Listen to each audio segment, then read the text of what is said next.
Morning sir मेरा नाम वैशाली है सर। मैं आईसीयू की नर्स हूँ सर। आईसीयू में ओवर लेते समय नाइट से इसके बाद सर ओवर लेते समय किन चीजों का ध्यान रखना चाहिए जिससे मिस्टेक ना हो, ये जानना चाहती हैं वैशाली जी हैं? जी जी जी। अच्छा, तो इसको मैं आसानी से आपको याद कराने की कोशिश करूंगा। फास्ट हग बोलिए। फास्ट हग। एक दूसरे को हग करें आप लोग, गले लगे, ठीक। फास्ट हग करिए, फास्ट हग, याद हो गया। फास्ट हग्स बिट बोलिए, फास्ट हग्स बिट। ये एक मेडिकल हम लोगों ने इसको निमोनिक बना लिया, एक शब्द बना लिए, fast FAST, fast HUGS, hugs DID bit. इन चीजों के ऊपर आपको सारा ओवर लेना है दिन में 2-3 बार जब ड्यूटी चेंज होती है। F क्या होता है? F का मतलब है फीडिंग एंड फ्लूइड। मरीज को क्या फीड चल रही है, राइल्स ट्यूब चल रही है, कितनी चल रही है, आईवी फ्लूइड कितना चल रहा है, इनपुट आउटपुट मॉनिटरिंग कैसी है, फीड कम या ज्यादा तो नहीं हो रही, मरीज डिहाइड्रेट या ओवर हाइड्रेट तो नहीं हो रहा है। तो पहली चीज F हो गई। फास्ट ए का मतलब है एनाल्जेसिया, हमारे मरीज का पेन इफेक्टिवली मैनेज हो रहा है कि नहीं। ऐसा तो नहीं कि मरीज को ट्यूब पड़ी है, उसको वेंटिलेटर लगा हुआ है, उसको सेवरल लाइंस पड़ी हैं और वो पेन में है, पेन के कारण उसका हार्ट रेट ज्यादा हो रहा है, डिस्ट्रेसिंग सिम्टम्स आ रहे हैं, तो ये नहीं होना चाहिए। तो एनाल्जेसिया इफेक्टिव है कि नहीं, इस पे देखना है। FAST S मतलब सीडेशन। सीडेशन का वो मिनिमम लेवल एडजस्ट करो जिसपे मरीज पे सीडेशन मिले पर ओवर सीडेट ना हो। अगर आईसीयू का मरीज ओवर सीडेटेड रहेगा तो ये एसेस नहीं कर पाओगे कि मरीज तुम्हारा ठीक हो रहा है कि नहीं ठीक हो रहा। कैसे इसकी एसेसिबिलिटी करोगे? FAST T का मतलब हो जाएगा थ्रोम्बोप्रोफिलैक्सिस। तुम्हें ये ध्यान देना है कि तुम्हारे मरीज में कहीं ब्लड क्लॉट्स तो नहीं बन रहे हैं। अगर ब्लड क्लॉट्स बन रहे हैं, कोई थक्का आ रहा है, कोई ऐसा इशू आ रहा है तो तुरंत अपने डॉक्टर को इन्फॉर्म करोगे। फास्ट हो गया। अब हग्स HUGS हग्स, H का मतलब हुआ हेड एंड बेड एलिवेशन। मरीज का सिराना 30 से 35 डिग्री बड़ा रहेगा, ऊंचा रहेगा, हेड एंड क्यों रहेगा? जिससे कि मरीज में एस्पिरेशन ना हो, एस्पिरेशन निमोनिया ना हो, मुंह का ओरल कंटेंट लंग में ना चला जाए। तो ये हो गया फास्ट हग्स का H हो गया। अब U का मतलब हुआ अल्सर प्रोफिलैक्सिस। तुम अपने मरीज को एयर मैट्रेस पे रखोगे, 2-2 घंटे पे करवट कराओगे, एड़ियों के नीचे ग्लव में पानी भर करके रखोगे, मरीज का हाथ पैर का मूवमेंट कराओगे, DVT पंप दोगे जिससे कि अल्सर ना बने। तो इसको यू से कहा जाएगा अल्सर प्रोफिलैक्सिस। तो फास्ट हग्स। अब आया जी का मतलब है ग्लाइसेमिक कंट्रोल। अधिकतर मरीजों को आजकल डायबिटीज की बीमारी होती है, तो हमारे क्रिटिकल केयर सेटअप में, आईसीयू सेटअप में जो भी मरीज आ रहा है उसकी शुगर का कंट्रोल का ओवर लेना बहुत जरूरी है कि शुगर कभी भी आईसीयू में 120 और 140 के बीच में रखना हमारा एक कंट्रोल होना चाहिए। तो ये हुआ फास्ट हग्स। अब S आया।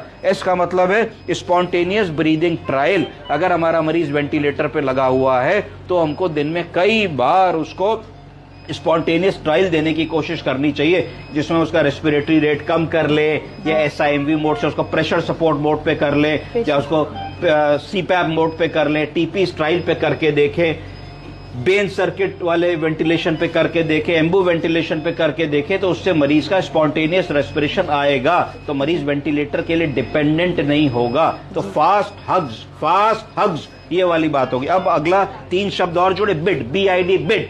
बी का मतलब वो बावल केयर। बावल केयर का मतलब है हम भूल जाते हैं कई बार कि हमारे मरीज को आईसीयू में 4-4, 5-5, 6-6 दिन पॉटी नहीं होती। उसके कारण क्या होता है? अमोनिया बढ़ने लगता है। अमोनिया बढ़ने के कारण क्या होता है? मरीज हिपैटिक इंसेफेलोपैथी वाले लक्षण होने लगते हैं। अमोनिया ब्लड ब्रेन बैरियर को क्रॉस कर लेता है और मरीज गफलत की स्थिति में आ जाता है। तो ये ना हो, तो इसके लिए जरूरी है कि बावल केयर देखे, बावल फंक्शन मैनेज हो रहा है कि नहीं। फिर बिड आई का मतलब है इंडवेलिंग कैथेटर रिमूवल।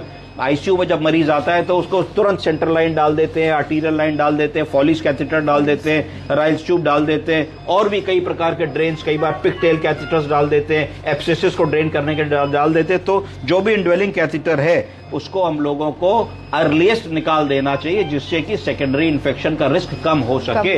अगर सीवीपी लाइन डाली है मरीज को, अब पेरिफेरल लाइन पे वापस ले सकते हैं तो सीवीपी लाइन निकाल देनी चाहिए। अगर मरीज वॉइड कर रहा है, बता रहा है प्रॉपरली, तो फॉलिस कैथेटर निकाल देना चाहिए। इस तरीके से हमको इसको कम करना है। फिर BID लास्ट अक्षर बिड। डी का मतलब हो गया डी एस्केलेशन ऑफ एंटीबायोटिक्स। जैसे ही हमारा मरीज ठीक हो जाए तो जो बहुत सारी ब्रॉड स्पेक्ट्रम एंटीबायोटिक्स हम लोग उसको देते हैं, gram positive, gram negative, anaerobic, कई बार anti fungal drugs, anti viral drugs, तो उनको जितना जल्दी हो जाए हमें डी एस्केलेट कर देना चाहिए। तो आपको पूछना है एज नर्सिंग अफसर कि इस एंटीबायोटिक का डे 6 है कि डे 7 है जी, डे 9 है, इसको लिखिए, जिससे बताइए, जिससे जब डॉक्टर को राउंड कराइए तो आप बता सके सर ये दवा तो 11 दिन हो गया, अभी और चलेगी क्या? जी। तो इसका मतलब आपका सवाल था वैशाली जी का, क्या सवाल था कि कैसे ओवर ले, ओवर में क्या ऐसा करें कि कोई चीज छूटे ना। तो क्या करना है आप लोगों को? फास्ट हग्स बिट, ठीक, इतना करना है आपको, याद रखिए हग। तो फास्ट हग्स बिट, इतने इस तरीके से अगर आप ओवर लेने वाले हैं तो मिस्टेक नहीं होगी। 1 मिनट में मैं फिर से रिपीट करता हूं। एफ मतलब फीडिंग और फ्लूइड, ए मतलब एनाल्जेसिया, एस मतलब सिडेशन, टी मतलब थ्रोम्बोप्रोफिलैक्सिस, हग्स में एच मतलब हेड एलिवेशन, यू मतलब अल्सर प्रोफिलैक्सिस, जी मतलब ग्लाइसेमिक कंट्रोल, शुगर का कंट्रोल, एस मतलब स्पॉन्टेनियस रेस्पिरेशन, बी मतलब बावल केयर, फिर आई मतलब इनवेलिंग कैथेटर, और डी मतलब डी एस्केलेशन ऑफ एंटीबायोटिक्स। इतनी चीजों को अगर हम करके चलते हैं तो एक स्टैंडर्डाइज्ड आईसीयू प्रोसीजर है ओवर लेने का। चाहे हम दिल्ली काम करें, चाहे बंबई काम करें, चाहे गुजरात काम करें, चाहे लखनऊ काम करें, चाहे सीतापुर काम करें, सुल्तानपुर काम करें, रायबरेली काम करें, अगर आप इस प्रोटोकॉल से ओवर लेंगे, हग्स बिट, है ना, फास्ट हग्स बिट के प्रोटोकॉल से लेंगे तो स्टैंडर्डाइज्ड ओवर होगा, इसमें मिस्टेक नहीं होगी। समझ गए आप? Okay sir.